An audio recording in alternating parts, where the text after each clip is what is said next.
ගොඩාක් අයට සියදිවි නසා ගන්න අයට හොඳ උප්පත්තියක් ලැබෙන්නේ නැහැ. ඇත්ත කියන්න එපා. එයා මැරෙන්නේ ද්වේෂයෙන්. එයා මැරෙන්නේ දෝමනස්යෙන්. පිරිසිදු හිතකින් මැරෙන්නේ නැහැ එයා.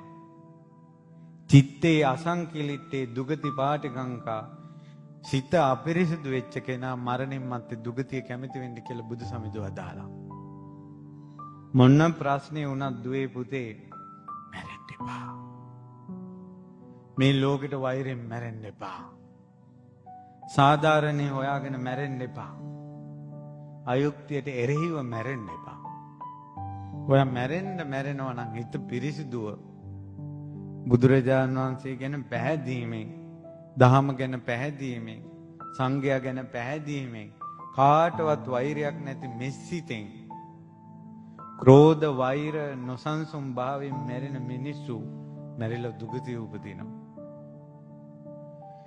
ඉතින් එයාලා හිතන්නේ මේ ගමන මෙතනින් ඉවරයි කියලා. ඇත්තටම එයාලගේ මරණය පවා දුක්ඛාරය සත්‍යයටයි අයිති. ආයෙත් ඉපදෙනවා. ආයෙත් ලෙඩ වෙනවා. ආයෙත් මැරෙනවා. ඉපදීම කියන එක දුකක්. මරණය කියන එක දුකක්. මරණය කියන්නේ දුකෙන් නිදහස් වීම නෙවෙයි. මිනිස්සුන්ගේ අවිද්‍යාවේ තරම බලන්න මැරෙන්නේ ඇයි? මේ දුක් මට එපා. ඒ කියන්නේ දුකෙන් නිදහස් වෙන්න මැරෙනවා. ඒ වුණාට මරණය කියන එක අයිති මොකටද?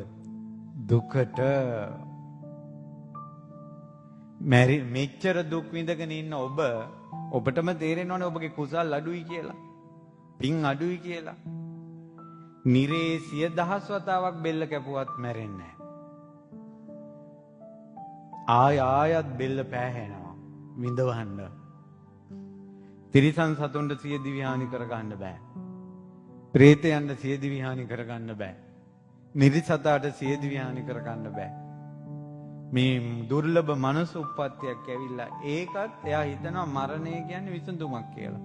මරණය කියන්නේ විසඳුමක් නෙවෙයි. මරණය කියන්නේ දුකක්. මරණය කියන්නේ දුකක්. දුක්ඛාරිය සත්‍ය.